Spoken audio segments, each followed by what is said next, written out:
మీ journalist Mallik. వీక్షకులకు స్వాగతం, సుస్వాగతం. భారతదేశంలో కేంద్ర ప్రభుత్వ నిర్వహణలో అమలు జరుగుతున్న ప్రతిష్టాకరమైన శాఖ పోస్టల్ డిపార్ట్మెంట్. ఈ పోస్టల్ శాఖ ద్వారా కోట్లాది మంది ప్రజలు తమ యోగక్షేమాలు పంచుకుంటూ పొదుపు అనేది నేర్చుకుని ఎంతో ఆత్మీయంగా తమగా చేసుకున్న శాఖ ఇది. అలాంటి పోస్టల్ శాఖ ఈ రోజు వినియోగదారులకు దూరం అవుతున్న పరిస్థితి ఏర్పడింది అని చెప్పక తప్పదు. సిబ్బంది కొరత, తగినంత టెక్నాలజీ లేకపోవడంతో పాటు పనిచేస్తున్న సిబ్బంది నిర్లక్ష్యం కారణంగా ఈ శాఖ ప్రతిష్ట మసకబారిపోతున్నది. అస్తవ్యస్తమైన నిర్వహణలో ఈరోజు పోస్టల్ శాఖ ఉన్నదని చెప్పాలంటేనే బాధేస్తుంది. సాధారణ మనీ ఆర్డర్ ఉన్న రోజుల్లో ఉన్న జవాబుదారితనం ఈ రోజు లేదు. ఎలక్ట్రానిక్ మనీ ఆర్డర్ ప్రవేశపెట్టినా వినియోగదారులకు తగినంత ఉపయోగం లేదు. గమ్యం చేరని ఎలక్ట్రానిక్ మనీ ఆర్డర్లకు సమాధానం చెప్పే అధికారి లేరు. అంతేకాదు, రిజిస్టర్ పోస్టు సంగతి కూడా ఇదే పరిస్థితి. ఇక రిజిస్టర్ మ్యాగజైన్ల పరిస్థితి అయితే మరీ దారుణంగా ఉంది. మ్యాగజైన్స్ యాజమాన్యం పోస్టు చేశాం అంటారు. గమ్యం చేరక ఆయా చందాదారులు నిట్టూర్పులతో పాటు శాపనార్థాలు ఆయా యాజమాన్యాల భరించాల్సిన పరిస్థితి ఏర్పడుతున్నది.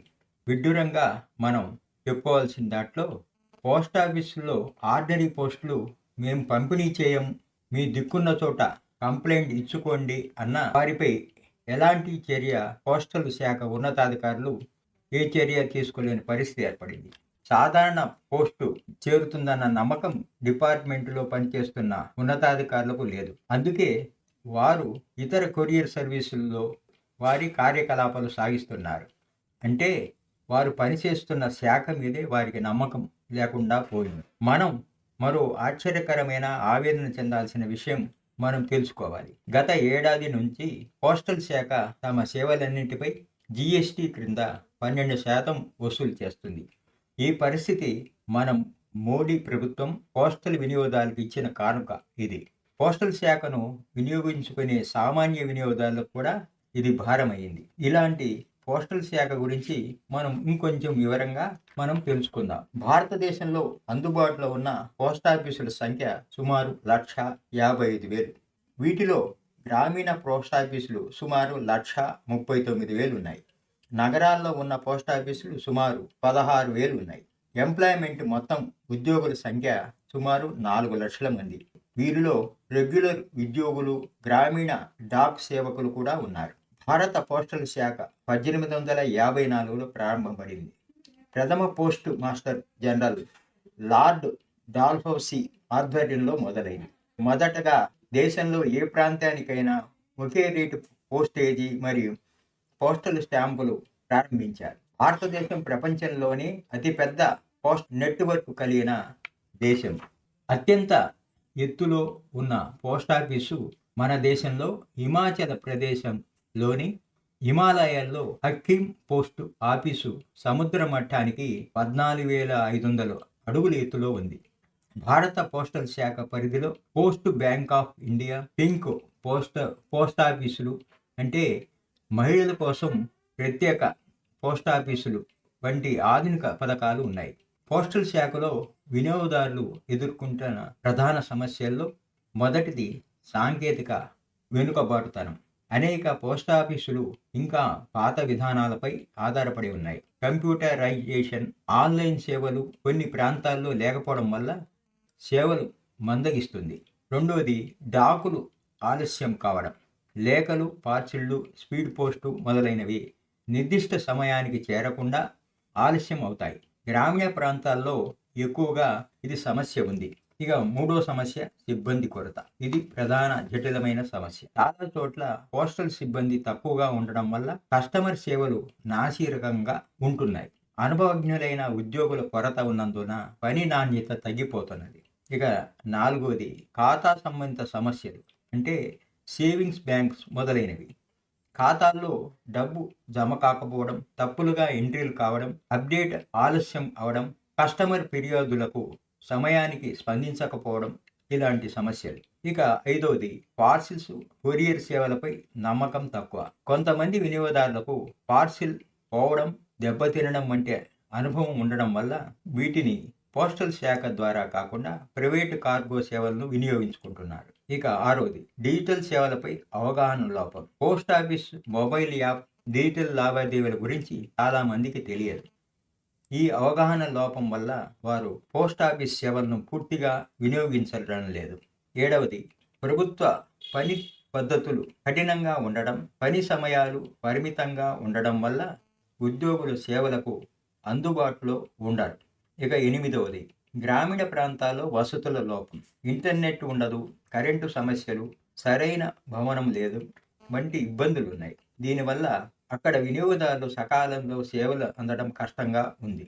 ఇక భారతీయ పోస్టల్ శాఖలో వినియోగదారులు ఎదుర్కొంటున్న సమస్యలకు పరిష్కార మార్గాలు ఇవి. సాంకేతికత వెనుకబాటుకు పరిష్కారం పోస్ట్ ఆఫీసుల కంప్యూటరైజేషన్ వేగవంతం చేయాలి. గ్రామీణ ప్రాంతాల్లో కూడా ఇంటర్నెట్ మరియు డిజిటల్ పరికరాలు అమర్చాలి. ఆధునిక టెక్నాలజీ ద్వారా సేవలు అందుబాటులో ఉండేలా చేయాలి. ఉదాహరణకు సాఫ్ట్వేర్ అప్డేటు, స్కానింగ్ మిషన్లు మొదలైనవి ఏర్పాటు చేయాలి. డాకుల ఆలస్యం పరిష్కారం పార్సిల్ ట్రాకింగ్ వ్యవస్థను బలోపేతం చేయాలి. స్పీడ్ పోస్టు, రెగ్యులర్ పోస్టుకు నిర్దిష్ట డెలివరీ టైం ఫ్రేమ్ అనేది చేయాల్సి ఉంది.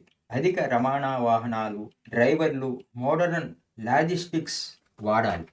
ఇక సిబ్బంది కొరతకు పరిష్కార మార్గాలు చూడాలి. ఖాళీ పోస్టును త్వరితగతిన భర్తీ ప్రక్రియ చేపట్టాలి. స్థానికులను అవసరమైతే శిక్షణతో తాత్కాలిక ఉద్యోగులైనా నియమించగలగాలి. ఖాతా సంబంధిత సమస్యలకు పరిష్కారం ఆన్లైన్ ఖాతా యాక్సెస్, మినీ స్టేట్మెంట్ యాప్ ద్వారా ట్రాన్సాక్షన్ సేవలు అందుబాటులోకి రావాలి. కస్టమర్ సేవల కోసం ప్రత్యేకమైన హెల్ప్ లైన్ నెంబర్లు, మొబైల్ అప్లికేషన్స్ ఏర్పాటు చేయాలి. వెనుకబడిన ఖాతాలకు రెన్యూ చేసి నవకరించాలి. ఇక పార్సిల్ సేవల నాణ్యత పరిష్కారంలో పార్సిల్లు నష్టపోకుండా ఉండేందుకు మాన్యువల్ హ్యాండ్లింగ్కు బదులుగా ఆటోమేటిక్ సిస్టంలు తీసుకురావాలి. వినియోగదారులకు ఇన్సూరెన్స్ ఆప్షన్, ట్రాకింగ్ మెసేజ్లు అందించాలి. ప్యాకింగ్ స్టాండర్డ్ పాటించే విధానం అవగాహన పెంపొందించాలి. ఇక డిజిటల్ అవగాహన పరిష్కారం గ్రామీణ ప్రజల కోసం వర్క్షాపులు, అవగాహన శిబిరాలు నిర్వహించాలి. Postal app, post pay, digital సేవల డెమోలు గ్రామ సచివాలయాల్లో ప్రదర్శించాలి. స్థానిక భాషల్లో ప్రచార పత్రికలు, వీడియోలు విడుదల చేయాలి. పని గంటల పరిమితిని పరిష్కరించాలి. కస్టమర్ సేవల కౌంటర్ల పనిని ఫ్లెక్సిబుల్గా మార్చాలి. కొన్ని ప్రధాన పోస్టాఫీసులో వారాంతాల్లోనూ సాయంత్రంలో కూడా పనిచేసే విధానం ఏర్పాటు చేయాలి. ఇక గ్రామీణ వసతుల లోపం పరిష్కారానికి గ్రామీణ పోస్టాఫీసులకు సౌకర్యవంతమైన భవనాలు, కరెంటు కనెక్షన్, ఇంటర్నెట్ లింక్ ఏర్పాటు చేయాలి. మొబైల్ పోస్ట్ ఆఫీస్ కనెక్ట్ను విస్తరించాలి. ఎక్కడ సౌకర్యం లేదో అక్కడ వాహనాల ద్వారా సేవలు అందించాలి. ఇలా సాంకేతికత, మానవ వనరులు, సేవా ప్రమాణాలు ఇవన్నిటిలో మెరుగుదల కలిగించడం ద్వారా భారతీయ పోస్టల్ శాఖను ప్రజలకు మరింత చేరువ చేసుకోవచ్చు. ఇలాంటి ఈ శాఖ కొత్తగా IT 0.2 ప్రవేశపెట్టాలని భావిస్తున్నది. ఇందులో విప్లవాత్మకమైన మార్పులతో పాటు వేగవంతమైన, నమ్మకమైన, జవాబుదారీతనంతో కూడిన సేవలు అందించాలని భావిస్తున్నది. ముంబై వంటి పెద్ద నగరాల్లో ప్రవేశపెట్టింది. త్వరలో దేశంలోని అన్ని ప్రాంతాల్లో అమలుపరచాలని భావిస్తున్నారు. DTDC, అమెజాన్ లాగా తమ సర్వీసులు వేగవంతంగా, సమర్థవంతంగా అందరికీ అందుబాటులో రేట్లతో సేవలు అందించగలమని వారు భావిస్తున్నారు. ఇది మంచిదే. అయితే తగిన సిబ్బంది కావాలి, టెక్నాలజీ కావాలి. తగు బడ్జెట్ నిధులు ప్రభుత్వం విడుదల చేస్తే గాని ఇది సాధ్యం కాదు. అలా జరగాలని మనము భావిద్దాం. మరో విషయంతో మీ ముందుకు వస్తాను. మీ జర్నలిస్ట్ మల్లిక్. ఈ వీడియోపై మీ అభిప్రాయాన్ని కామెంట్ రూపంలో తెలపండి. లైక్ చేయండి, సబ్స్క్రైబ్ చేయండి. ధన్యవాదాలు.